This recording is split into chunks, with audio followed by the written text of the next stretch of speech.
Bismillah. Innal hamdalillah nahmaduhu wa nasta'inuhu wa nastaghfiruh wa na'udzu billahi min shururi anfusina wa min sayyiati a'malina. May yahdihillahu fala mudhillalah wa may yudlil fala hadiyalah. Wa asyhadu an la ilaha illallah wahdahu la syarikalah wa asyhadu anna Muhammadan abduhu wa rasuluh. Amma ba'du. Alhamdulillah, pada kesempatan petang ini ba'dal maghrib hari Rabu malam Kamis 29 Desember 2021 bertepatan dengan 26 Jumada Al-Ula, maka kita lanjutkan kajian di Fakultas Ilmu Fiqh dalam pembahasan kitab Umdatul Ahkam yang hanya sekadar menterjemah saja, yang mana kita masuk sekarang kepada bab sifatus shalah di sesi yang ke-52. Dan di sesi yang ke-52 ini kita akan masuk kepada permasalahan sujud yang sempurna adalah di atas 7 anggota badan. Maka sebelum kita masuk kepada kajian, dipersilahkan kepada ikhwanuna untuk mentasmi al-matan. Barakallahu fikum.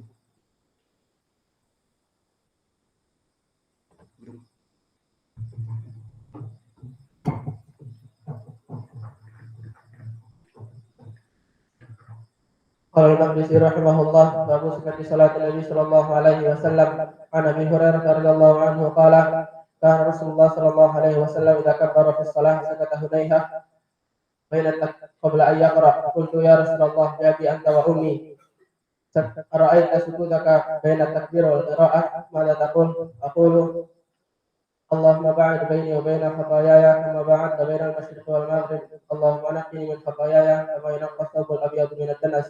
Allahumma ighsilni min khataayaya bil ma'i wal thalji wal barad. An Aisyah radhiyallahu anha qalat, kana Rasulullah sallallahu alaihi wasallam yastaftihu as-salah bit takbir wal qira'ah bi alhamdulillahi rabbil alamin. Wa kana idza raka'a lam yushkhis ra'sahu wa lam yusawwihu, walakin baina dhalika وكان إذا رفع رأسه من الركوع لم يسجد حتى يستوي قائما، وإذا رفع رأسه من السجدة لم يسجد حتى يستوي قاعدا، وكان إذا قال وكان يقول في كل ركعتين التحية، وكان يفرش رجله اليسرى وينسب رجله اليمنى، وكان ينهى عن عقبة الشيطان، وينهى أن يفترش الرجل ذراعيه افتراش السبع، وكان يختم صلاته بالتسليم. عن عبد الله بن عمر رضي الله عنهما قال أن النبي صلى الله عليه وسلم رفع بيديه حذو منكبيه إذا افتتح الصلاة، وإذا كبر للركوع، وإذا رفع رأسه من الركوع رفعهما كذلك، وقال سمع الله لمن حمده ربنا ولك الحمد، وكان لا يفعل ذلك في السجود.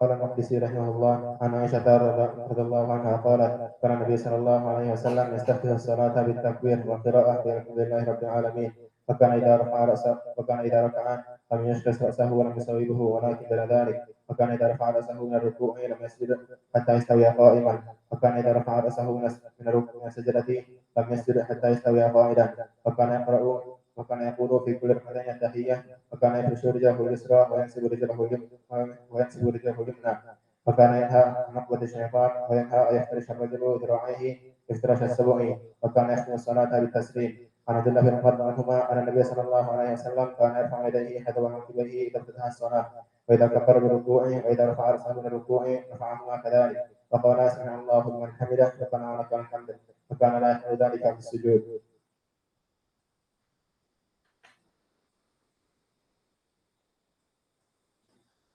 Hadis Ibnu Umar saja yang mudah. Bismillahirrahmanirrahim. Qala an Abdullah bin Umar radhiyallahu anhu anna Rasulullah sallallahu alaihi wasallam kana yarfa'u yadayhi hadwa mankibaihi idza iftataha as-salat إذا افتتح الصلاة وإذا كبر للركوع وإذا رفع رأسه من الركوع رفعهما كذلك وقال سمع الله لمن حمده ربنا ولك الحمد وكان لا يفعل ذلك في السجود.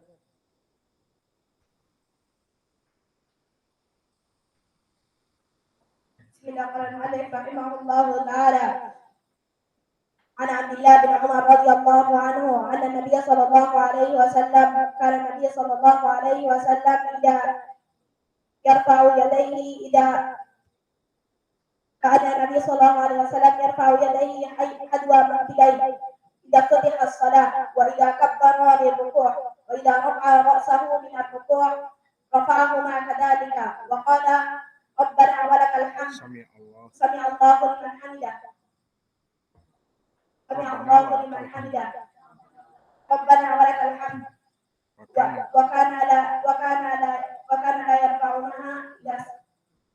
وكان لا يرفعهما إذا سجد في السجود.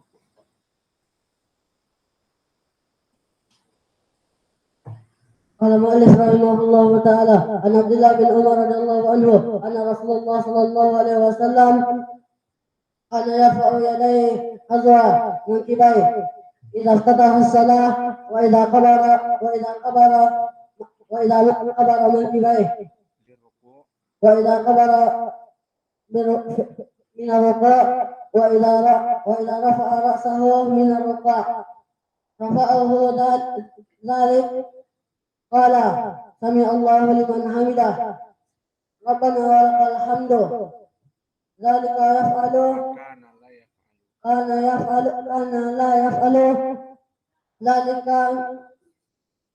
ذلك في السجود.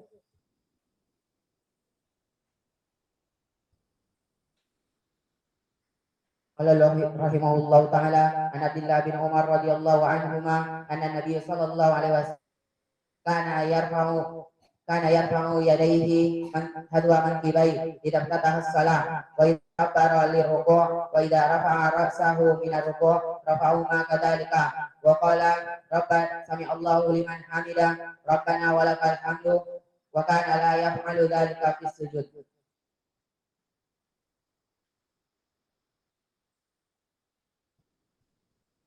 قال المؤلف رحمه الله عن عبد الله بن عمر رضي الله عنهما كان رسول الله صلى الله عليه وسلم كان يرفع يديه حذو منكبيه إذا افتتح الصلاة وإذا كبر للركوع وإذا رفع رأسه من الركوع وقال سمع الله رفعهما كذلك وقال سمع الله لمن حمده ربنا ولك الحمد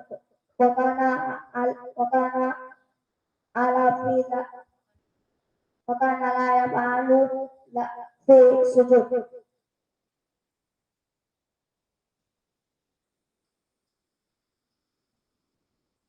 قال المؤلف رحمه الله تعالى عن عبد الله بن عمر رضي الله عنه أن النبي صلى الله عليه وسلم كان يرفع يديه حول منكبيه إذا افتتح الصلاة وإذا كبر للركوع وإذا رفع رأسه من الركوع رفعهما كذلك ويقول سمع الله لمن حمده ربنا ولك الحمد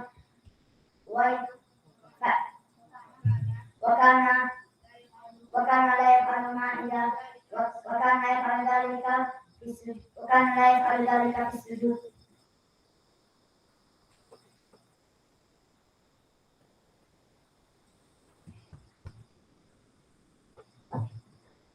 بسم الله. قال المؤلف رحمه الله تعالى عن عبد الله بن عمر رضي الله عنهما أن النبي صلى الله عليه وسلم رفع يداه حذو منكبيه إذا افتتح الصلاة وإذا كبر للركوع رفع رأسه للركوع رفعهما كذلك وقال ربنا ولك الحمد سمع الله لمن حمده ربنا ولك الحمد لا يفعل لا يفعل لا يفعل ذلك في السجود. Man baki. Fa'al.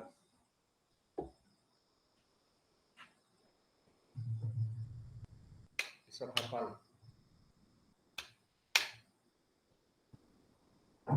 Bismillah. Qala al-Maqdisi rahimahullah an Ibnu Abbas radhiyallahu anhuma qala Rasulullah sallallahu alaihi wa ala alihi wasallam umirtu an asjuda ala sab'ati a'dumin alal jabhah wa asyara biyadihi ila anfihi wal yadain wa rukbatain wa atrafil qadamain. Di hadis yang kita akan menjelaskan di pelajaran petang ini masih dari sifat salat Nabi adalah sifat di saat sedang sujud. Maka di hadis Ibnu Abbas disebutkan dari sifat dalam keadaan sujud, berkata Ibnu Abbas, umirtu, maka aku diperintahkan untuk bersujud. Maka kalimat umirtu menginginkan makna asalnya adalah wajib. Maka diperintah aku. Lafaz ini memberikan makna wajib karena lafaz amara yufidu bihil wujub seperti disebutkan di ilmu usul fikih. Pendalilannya seperti di dalam ayat Al-Qur'an, falyahdharil ladzina yukhalifuna an amri. Maka hati-hati dari perkara-perkara yang diperintahkan Nabi dari berbagai sesuatu agar tidak dilanggar. Maka jika dilanggar, antusibahum fitnah uyusibahum adzabun alim. Allah akan memberikan fitnah atau adab yang perih dan pedih. Maka asal umir itu memberikan makna al-wujub. Maka aku diperintah sujud ala sab'ati a'dum. A'dum adalah jamak dari azm yang maknanya anggota dari badan. Maka 7 anggota badan yang disebutkan di dalam hadis ini, yang mana dia menjadi penopang dalam sujud. Pertama adalah alal jabhah wa asyara biyadihi ila anfi. Maka yang pertama adalah kening, jabhah. Ini jabhah. Maka di sini di saat kita sedang sholat, si jabhah ini menjadi tumpuan dalam gerakan sujud. Dan jabhah ini posisinya tidak dalam keadaan kepala kita terlalu menungging, sehingga yang terkena adalah pucuk dari dahi ataupun pucuk dari kepala, tempat keluar dari rambut dekat dengan ubun-ubun, tidak. Tetapi dahi ini bersambung dengan hidung. Maka bagaimana kalau kita sujud bersambung dengan hidung? Misalnya ini tanah, maka sujud kita seperti ini, menempel dahi dengan hidung. Maka oleh sebab itu kita melihat dari orang-orang yang melaksanakan sholat-sholat malam seperti para masyayikh di Yaman, maka di antara mereka ada yang jidatnya itu terkena sedikit, namun tidak kita mendapati seperti jidat-jidat orang-orang yang kita lihat gosong ataupun jidatnya itu seperti terbakar.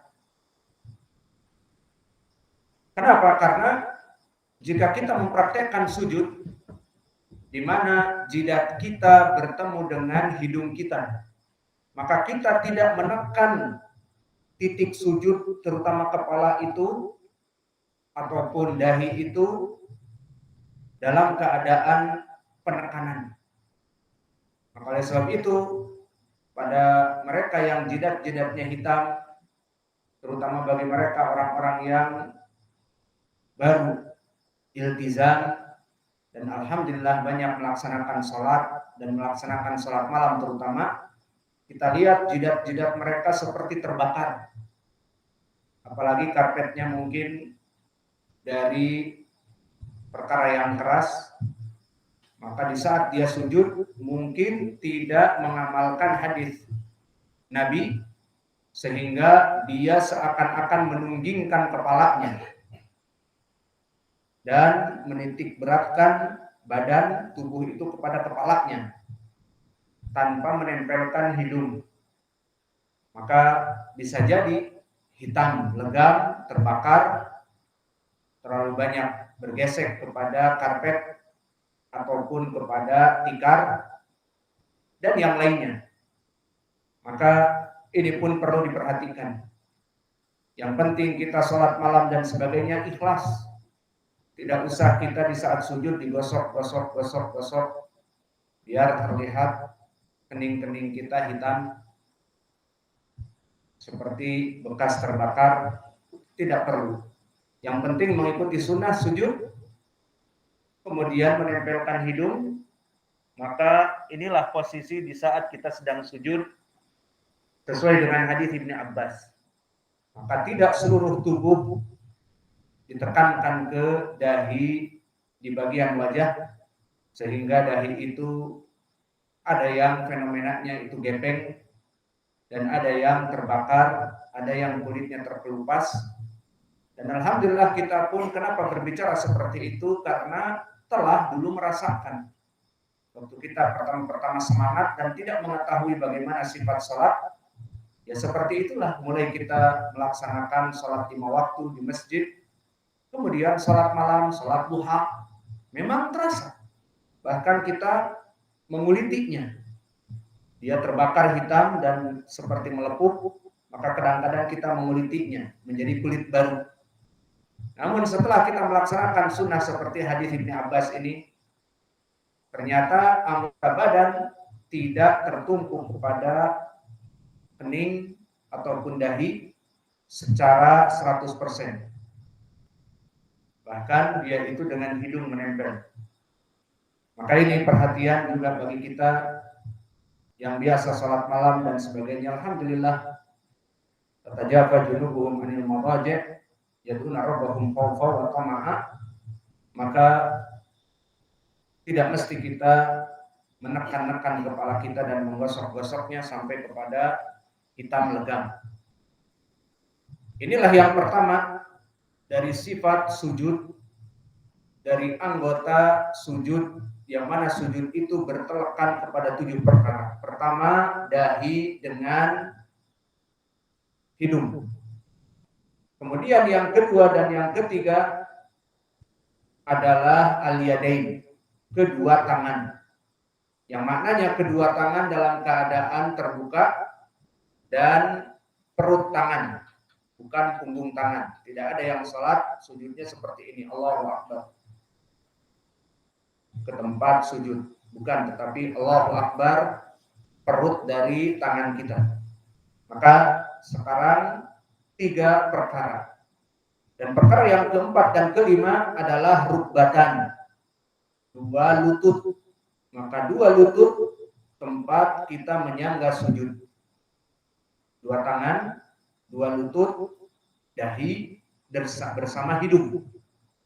Maka asadis wasabi' atraful qadamain. Apa makna atraful qadamain?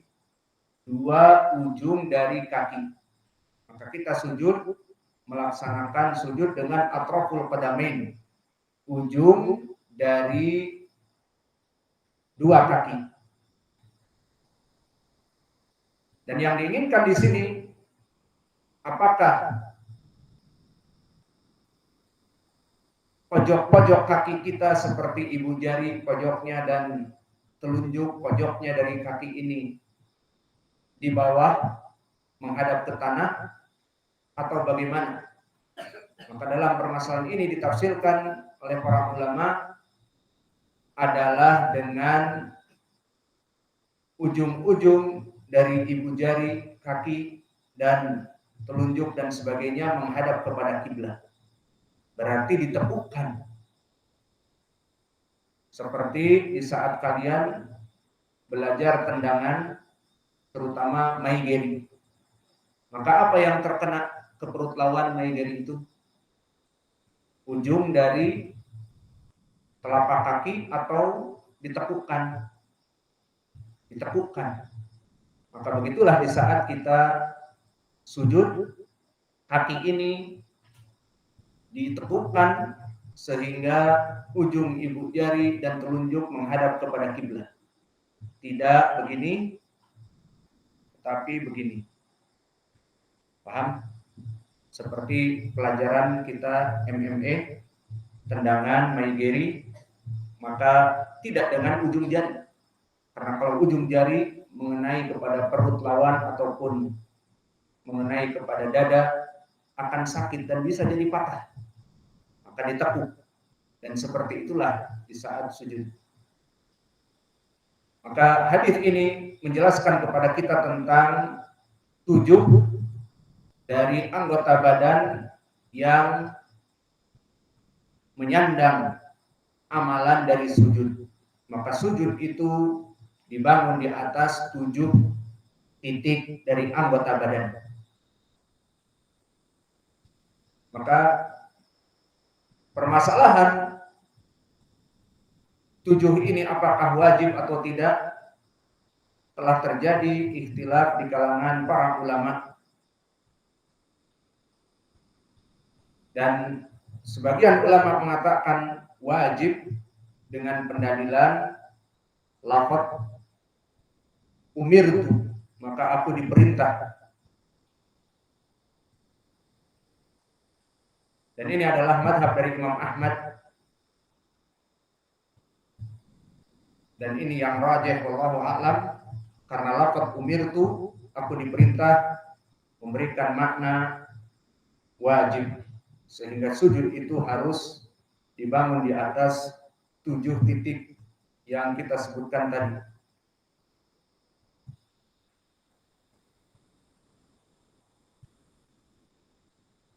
Dan permasalahan, bolehkah kita melaksanakan sujud jika dingin ataupun jika berbentuk kerikil tempat sujud, menggunakan imamah kita atau menggunakan sejadah? Maka perkara seperti ini tidak menjadi masalah karena tidak mengganggu dari perkara yang 7 anggota badan tadi. Jika kita sholat misalnya di tanah, di saat kita sholat id ada debu, kemudian kita menjadi bersin, alergi, ataupun ada rumput-rumput yang bisa menyucuk pada hidung kita, bolehkah menutupinya dengan imamah ataupun apa saja, sorban?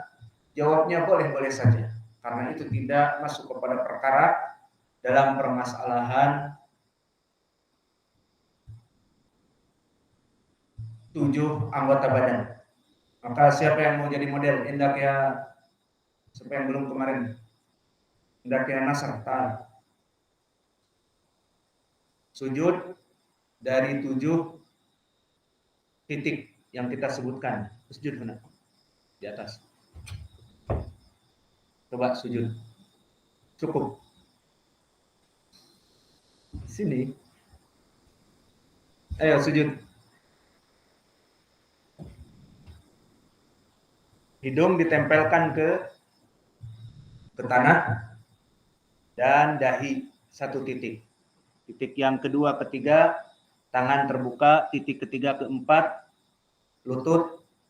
Kelima dan keenam dan ketujuh gimana? Saya tidak melihat kakinya gimana. Ditekuk apa tidak? Sujudnya ke sana, ke arah sana. Tamam. Ditekuk ibu jari dan yang lainnya menghadap kepada kiblat seperti kita menendang maigeri. Kerasa apa di saat sujud dahi dengan hidung? Agak ringan wajah. Adapun orang-orang awam mungkin sujud mereka tidak meratakan hidungnya sehingga bertumpu kepada dahi, maka akhirnya dahi banyak bergesek, jadilah terbakar dan sebagainya. Maka ini yang bisa kita berikan di pelajaran malam ini.